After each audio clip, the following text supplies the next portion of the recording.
Hey, what's going on, everyone? Thanks for tuning back to the Davidson Hang podcast, our YouTube channel, Audible, Spotify, iTunes, wherever you're finding us. Excited to bring to you Rob Sandoval from the Sandoval Design Studio. We were connected to Josh, so shout out to Josh and him introducing me to the whole family. I appreciate you, brother. Excited to have you on here. Thanks. Great to be here. Thanks for having me. Yeah. And we were just catching up earlier and you just got your real estate license as well. Like it sounds Yep. like you're multifaceted and you clearly have an eye for design and you're just doing a lot of cool things. So really excited to dig deeper into that. Yeah, it's interesting. We were talking about the company. I have a architecture slash interior design company. And because of the pandemic, I'm sure a lot of companies right now are slowly trying to adapt to how things are changing. And my thought was, because architecture and interiors kind of are through real estate, why not get my own license? So that way it's a kind of a smooth transaction between selling people their homes and then being like, hey, do you guys want to do an extension and expansion or even interior design? So it kind of goes hand in hand. And that was the one thing that I'm trying to do to adapt for my company, is to just grow it in a sense that it's kind of like a turnkey where people could go in there and then have all these different types of things that go hand in hand. Yeah, it's like a one-stop shop, right? It's like you that's really cool. And Yeah. And the real estate process in Pennsylvania was interesting. I did the expedited one, which typically I think it takes around like 4 to 6 months. I did like the 3 week process where it was like wow. this thick, but it was so thick. And I had to study and then I took the test, and apparently there's like a 50% chance, but I did it on the first try. So in like a Wow. month, I was able to do it. And I think a lot of people can do it if you have the time. Definitely do it. Because people are always going to need houses, right? You're Mm. never going to be out of stock with those types of stuff. So, Yeah, I mean, we just bought our place on Christmas Eve, so it's been like half okay. a year now, and yeah, it's cool. I never thought of myself who's like into all this stuff, and my wife's like definitely more into like the interior design and stuff, but she loves it. Like her, like when we buy something new from Crate and Barrel or anything like that, like she spends all day looking online, like oh, what colors, like what she's like all thoughtful. I'm like the opposite. I mean, you can see my office is a mess, right? But There's always one in every relationship, because he's my husband. It's yeah. like every single time he's like, what do you think of this? Or what do you think about that? And I'm like, no. And there's also one person that always makes the decision. Yeah. It's like, it's that aesthetic that you'll see in the house. So, and some Yeah. people I find really have no problems living anywhere, and other people are very adamant about how they want their space. Mm, And so I'm a firm believer that space is very personal. mm, And a lot of the times people, they have there's a certain power with interiors, in that it really does pull a sense of emotion from you, whether or not it's where you come home and you feel calm from a mm, busy work day, or you go into a room, like maybe it's your office and the colors and the furniture, and it makes you mm, kind of think, and it provokes like thoughts and a good like work mm, environment. There's a lot of different things that I think a lot of people in the industry know that your normal average person doesn't even think of. And it comes down to like colors and textures, and even furniture could really like help ease people into like feeling comfortable. So it's a really mm. interesting profession. Yeah. I didn't honestly, I was one of those guys who like didn't put too much thought into it, but my wife like really carefully curated our living room where it is very inviting, and every time people come over, they're like, "Wow, this is very comfortable." Everyone says the same thing. They're like, "It's very comfortable."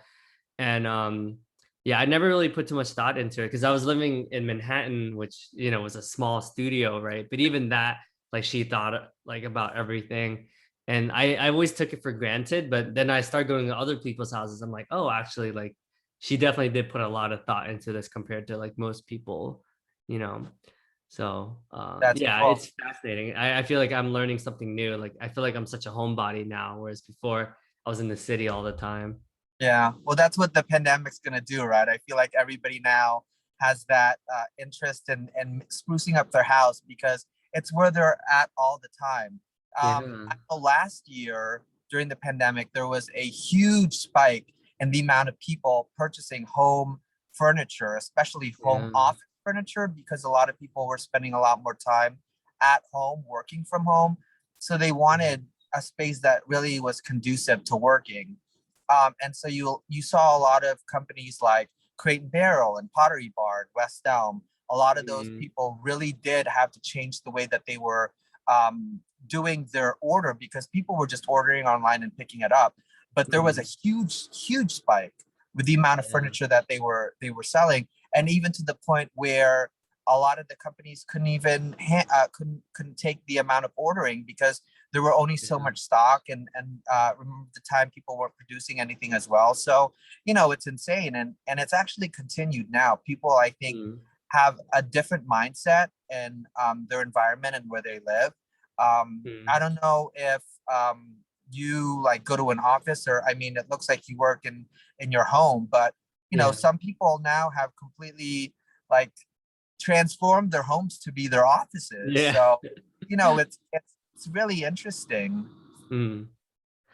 Yeah, I was one of those dudes who like was always in the office, and I was very lucky that LinkedIn like hires a lot of interior designers to like the office was very carefully like curated because we were in the Empire State Building.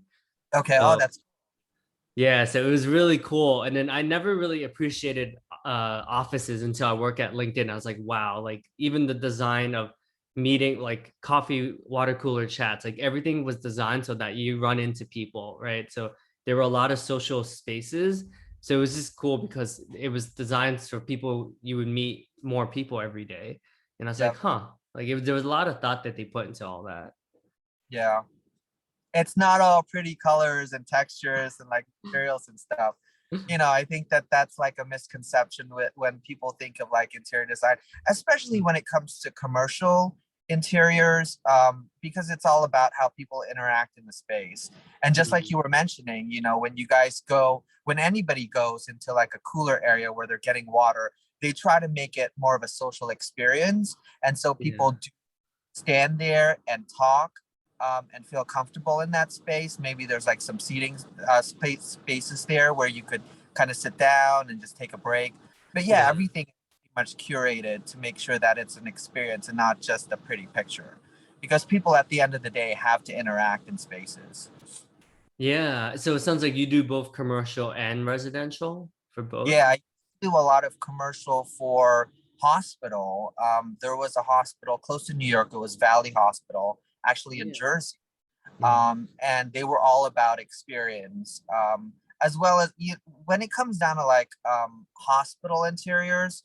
It gets tricky because there are certain materials that you have to use just because they have to be cleaned on a daily basis, Mm, and cleaned with like chlor um I guess like cleaners that are very strong, mm. and so you have to use certain materials, and they also have this like curtain that they dip in silver technology. I mean, Oh. it's a different animal in itself, but Mm, yeah, I did a lot of commercial, hospitality, residential as well. So I always like mm. residential a little bit more because it's more private and personal.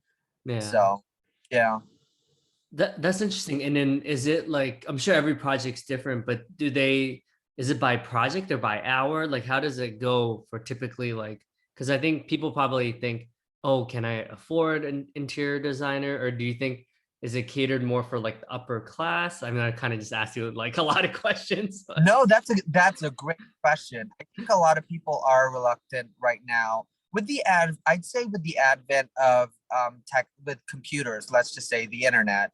I know it's old school, but especially stuff like Pinterest. Mm, They've really sort of changed the way that people look at spaces. And nowadays, people could research and see what spaces they like. mm, And so I feel like interior design itself is dying in a sense that, most people don't really want to hire interior designers because they don't want to pay, even though a lot of people don't really know how how much they're paying for interior designers. Um, and also a lot of like Crate and Barrel, Pottery Barn always have free design services. Uh, And so with all those advents, it's like interior design has kind of been pushed to the side. And now mm, people think it's a lot more expensive to hire an interior designer because they think that since services are free for like these companies, or you could just go online and do it, that the people who do hire them have the money to do it. But, you know, to answer your question, it really depends on the scope of the project. You could have a room where you could hire an interior designer and they could charge you hourly and they would give you a flat rate fee. Maybe that mm. they could say it's going to take what 4 hours of their time, and they'll charge like, I don't know, like $50 an hour for a space. I mean, it really depends who you're hiring and where you're going. Oh, that's not bad. I was thinking it would be like thousands, even just for like a 4 hour project. No, it's typically not that bad. I'd say for, you know, for high-end designers, like really high-end designers that do the probably like hotels or commercial spaces in New York City, Mm. they probably will charge something astronomical like that. But for your average interior designer, it's probably around like, I'd say in the city, you're looking at probably around like 50 to 75 an hour. And then depending on how long they take to design your space, it could kind of, you know, be around that hourly rate. Oh, I mean, yeah, that's not bad at all. I think most people, like you said, think it's much more. Yeah. So, huh. And then I would always check and ask for a quote beforehand, because you know it's like you don't want to go there and expect to pay like 200. It ends up being like 2 grand, you know. But you know, yeah, That's double check. that's cool. And then architectural. So did you get the interior design certification? I know there's a certification process as well, right? I actually didn't get my interior design certification. So I started off architecture, and I worked for a couple of firms. The first firm that I worked for was Perkins Eastman, and that was in Uh, Connecticut. yeah. And then after that, I ended up moving to the Lehigh Valley, which is like an hour and a half away from the city. And then I worked for a firm here that did a lot of commercial. We did like the Sands Casino at that time, Yeah. Yeah. um, and that was a fun project, and a lot of restaurants as well. Hmm. But I also knew that ever since I was done with Perkins Eastman, that I wanted to spend a lot more time doing more interior than architecture, because Mhm. I feel like there's the notion that architecture is the spaces inside actually is a farce, because architecture and interior go hand in hand. And what I found when I started really working in the industry is that architects tend to just do the exterior of the building, and then you would give it to another group that would do the interior of the building. And when Mm. I went to school at Pratt, it was very much like, let's look at a space in the city and see what you guys could come up with. So it was more or less for me like, I went to school for architecture, but I really was more interested in interior design. Hmm. Because I feel like the spaces in the city, you can't really build a lot in the city at this point. I mean, you can, but you would have to tear stuff down. And so Yeah. architects, I guess, sort of replaced interior designs, and they would just do the fit outs for the buildings. Huh. So like the interiors of the buildings. So with my experience of interiors, I just decided to kind of just put interior in my company, even though I don't have I think it's called the NDICQ, which shows that you are a licensed interior design. I know there's a lot of places that don't really require that you be a Mhm. licensed interior designer. It's great to have at the end of your name, but it's not a requirement. So Huh. yeah. Yeah, that's a good point. I think I'm definitely like I'm more fascinated by the interior, and then but yeah, I think living in Manhattan, like, or it's interesting, right? It's like I think not a lot of us think too much about, but I think everything. There's so many people that work on a lot of things that we take for granted, and then um Yeah, I think New York City, I think the thing I really appreciate about architects and interior designers is like you guys are all really passionate about what you do for a living. I don't think that's the case for most people. I think most people hate their job, but it seems like you actually enjoy Really, what you do. Yeah, I think so. it's well, I feel like it's definitely a passion of mine. Um, as a kid, I feel like a lot of people gravitate towards certain things, right? Something that they have fun with and something that they do. Don't get me wrong, architecture is definitely a passion for me, and so is interior. But after you do it on a daily basis and you do the same thing over and over and over, it tends to become a job. But it's Uh, one of those things that I do enjoy, and I am very blessed to be able to do it. But at an yeah. early age, I knew that I love spaces, and I remember my parents would come home and they'd be surprised because things in the house had been moved, and I would like put things Oh, together. And even before I knew what that was, it was like huh. interior design and slash architecture for me. But that's just what I naturally gravitated towards. Just like I'm sure you have some sort of thing that when you were a young kid that you just naturally did and you had fun doing it, and Mm, it was something that you thought that you could carry on into your adulthood because it was just something that you enjoyed doing. mm. And then it sets in as an adult, then if you do it and then they're forcing you to do it, and then you have to get a certain amount done, then it becomes a job and it becomes work, Ah. but it's still fun. I'm sure you enjoy what you do. Yeah, no, I do. I enjoy what I do, but I would say most people I think don't necessarily enjoy what they do. But you bring up a good point though. I think anytime we get paid to do something, it almost loses the fun. Whereas like when it's more like we're just doing it for fun, people tend Yeah, to enjoy that a lot more. It's weird. It's like once you get paid, it's like, oh, I'm selling out. it's so true. Yeah, I but to your point, I don't know. I mean, I guess you could say that there are a lot of people out there who maybe don't enjoy it as much. I tend to Yeah, kind of meet people who like what they do. yeah. Sometimes it does become a chore because it is very repetitive. But I don't know. It's you could take anything that you really enjoy. Let's just say, you really enjoy like a cheeseburger. And then if that's all you ate 7 days a week, It's true. eventually you'll be sick of it, right? Yeah, yeah. I feel like it's the same thing with certain jobs. You Uh, enjoy it, and then yeah, you'll find the great things about it. But once you do it every day, it kind of becomes lackluster. After a while, it's huh. just like it Yeah. kind of doesn't become exciting anymore. So, but that's why you have to kind of just switch things up, and it's up to you Mm. kind of to take the reins and just make it more exciting and do stuff that just pushes the boundaries. And that's just life in general, I think. Yeah. It's funny. Had you ever watched that Netflix show called Design? Did you ever? I have not, no. It's so good. It's so good. There's there's this like I think they're like a Swedish architectural firm where Okay. like there's people that are really innovating and doing all these like really cool buildings and all these like really unique things. There's one where there's like a home where it's also like it's like a ski area as well. So they, Oh, they designed it so it's like a mountain. I think it's called the mountain where it's like every floor it's like green and then there's like every level there's like it's like layered like I don't know. So it's cool for me like when I see stuff like that I'm like whoa like that's so cool like very innovative. well, that's one thing that I do like. I love about architecture.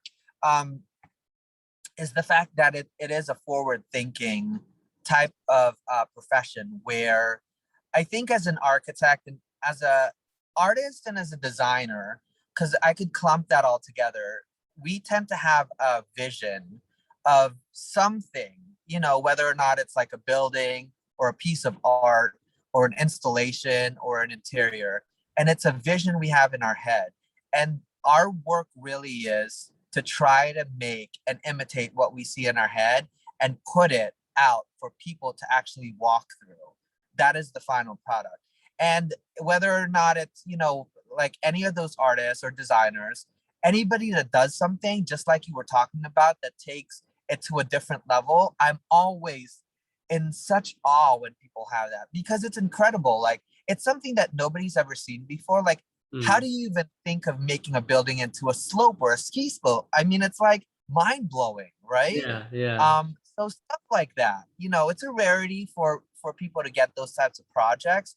But yeah. when you see it, it's always like, what an amazing feat. Like, how Mm. did these people come up with these things? So yeah, it's a Yeah. great profession in that sense. Yeah. It was so funny. I'm reading a book by Anthony Bourdain, and he was making fun of how ugly Toronto is. Like, he's like, it's just an ugly city. And I was Oh my dying. God. Right? Like, do you agree? Like, Toronto is not the most aesthetically like pleasing city. Well, I haven't been to Toronto. Oh, Uh, okay, okay. I've never been to Toronto. I have been in certain places where, and like what we were talking about, I think a lot of people really don't understand why some places where they go to, like maybe Toronto, it doesn't have a certain excitement, or you go to certain cities or certain locations and you're like, ooh, this place is like really bad. Like, I don't want to get out, or this doesn't look fun. Like, let's just keep on going. It's because of the architecture or the Yeah, things using there. Like, it really does make a difference. It yeah, does make a difference in how people feel when they go there. So yeah. yeah, I can't speak of Toronto because I haven't been there. But if the architecture is bad and the layout is bad, then yes, I could see how he would make a statement like that. I've been in places in Pennsylvania, because that's currently where I am right now, where I'm like, yeah, this place looks like nothing's been happening here since, like, like the 1990s, and nobody cares about how things look, and so you're Mm, not going to get anybody visiting these areas, mm. unfortunately. So Yeah. And then on the other end of the spectrum, like Rainbow Row in Charleston is like where I proposed to my wife, because I know she really cares about the aesthetics, and like to her, like that elicits emotions, and like it makes her excited and like passionate and stuff, right? So I intentionally chose that because I knew that she would feel the energy from like being in a very vibrant neighborhood, you know? yeah. So, Oh, that's awesome. I've yeah. never been there. How is it? What does it look like? It's pretty cool. It's like very pretty, like very aesthetic. Like that town, like they do a really good job, and like it's historical, right? So they definitely make sure like no one's gonna make any changes, right? There's like they make sure that it's gonna stay that way to preserve like the heritage and the history of the Okay. you know. That's cool. Well, it's funny because I was this past weekend, actually I just came back yesterday. I went over to Vegas. I was there for the weekend, and I mean, you've been to Vegas, I'm sure, Oh, it's right? beautiful. I love Vegas. Yeah. Yeah, Vegas is exciting. I mean, and if you look really at the spaces that they create, one fun thing that a lot of people don't know is that when you go to Vegas and you look inside at their interiors, they don't have watches or clocks on the wall, and they do that On intentionally because purpose. Yeah. they want you to stay there for as Yeah. long Yeah. as you can. And so everything is all flashy, everything is all lit. I mean, it's Yeah. like it's such a stunning place to go. But Mm, that's the reason why I think people are attracted there. It's like mm. everywhere you look, for me, it's like eye candy. It's like I can't stop looking at, Extravagant. Yeah. yeah, how they like their chandeliers, their light fixtures, their flooring, their carpeting. I mean, everything is amazing. So, Yeah. and I was just like looking everywhere, and everyone's like, "Are you okay? Are you okay?" I'm like, "Yeah, I'm trying to take everything in because it's so stunning." Like, and it's every Yeah. time I go there, there's always something new. Yeah. I mean, I lived in New York City, and I still feel the same way about New York City. Like there's so much like there's so much new stuff, right? Like new buildings, like there's always something going on, right? So I feel like, yeah, but yeah, Vegas is beautiful. Like it's truly, man, like you said, like everyone loves Vegas. Like I think they get the most visitors out of like anywhere. I think they're like definitely one of the top world's destinations Oh, because I of could see it. the, yeah. Yeah. Huh. Yeah, that's interesting. But if you wanted something flashy, I mean, that's the place to go. You know, you get like lots of pictures, like Instagram worthy backdrops there. Yeah, Instagram has like really taken off, right? Like I think Instagram has like taken design to like the next level and where anyone feel like they can be creative, right? Yeah.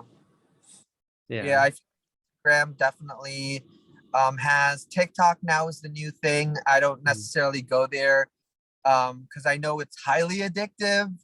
My husband loves it. I mean, he'll sit down, and next thing you know, it's like 3 hours have gone, and he's just, like pushing up and like watching the next video. Yeah, Um, yeah. it's captivating. Yeah, I mean, like I said, the advent of the internet and all these social media has really changed the way that people perceive a lot of things, Mm, interior and architecture as well. mm. And it makes it so much more accessible to anybody Yeah. nowadays to be inspired by spaces, or inspired by something and then to implement it. Because with Instagram, I've also seen other things where people could put like a tag on something, you could just click on it and then it would take you right to the site where you could purchase an item. Mm, So, that certainly is like a new way for people to make a space that they see on their phone come alive mm. in their own house. So, yeah. Have you noticed any like interior like trends? Like I think plants has become a real big thing this year. I think this year it's a lot of like natural. People are really trying to go natural. There was like a shift. I'd say a couple years ago, mid-century modern was in. They're doing a lot of that, and I feel like nowadays a lot of like natural materials are coming in. I've seen a lot of people Mm, putting jute rugs um in their homes. mm. A lot of like outdoor types of furniture, like rattan and caning, that sort of stuff. It's almost like I think we've lived inside Mm. spaces for so long and have put, I don't want to say synthetic, but like a lot of like Mm. furniture that is so opposite of nature. Mm. And now that we've stayed inside because of the pandemic, people want to go outside and embrace bringing the outside inside. And so I Yeah. see a trend of like natural, like products going back inside. Huh. That's what I've been seeing, which I find really Interesting. interesting. Yeah. Do you think as a society we just want like the yin and yang where like we go too far off one thing, we just completely do the opposite? Yeah, the pendulum never stays on one side. It always kind of Yeah. goes left and right. Huh. Just like now, I was having a conversation with somebody about gender. What is it?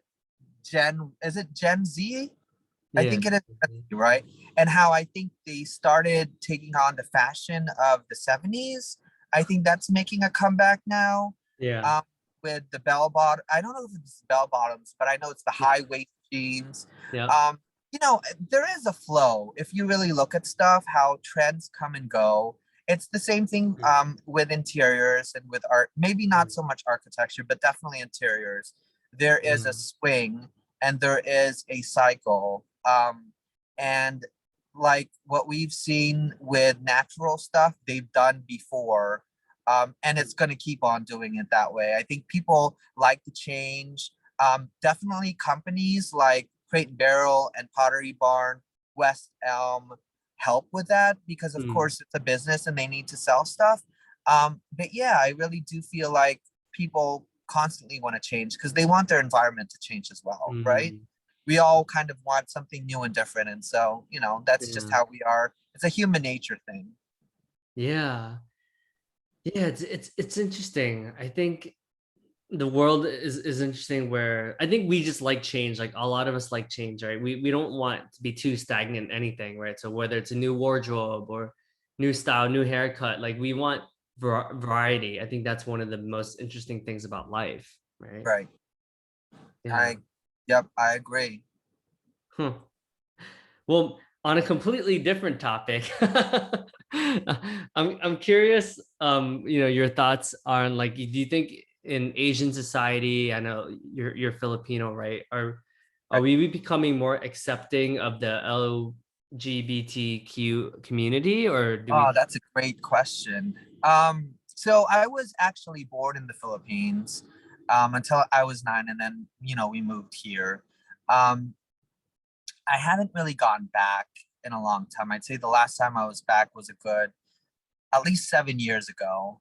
Um, you could tell that we as a society here in the United States have gone through a lot in the last, I'd say even last year, Mm, with the Black Lives Matter, with the pandemic. I think there's a lot of shift in people's thinking.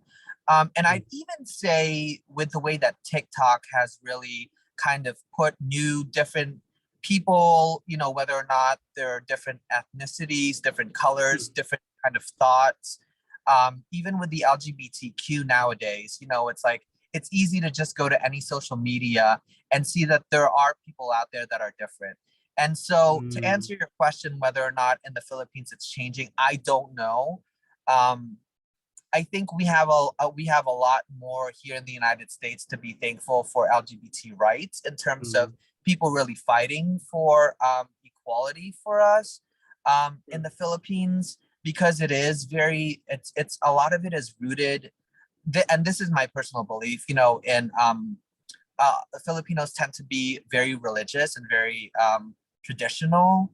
Um, Maybe it's not as forward as it is here. I'm sure they've had strides, but I don't know how it is to be LGBT person in the Philippines. And here nowadays, it's we're still not there, but it's not as bad as it was, I'd say, 20 years ago. And so I'm hoping that it's good in the Philippines. I'm sorry.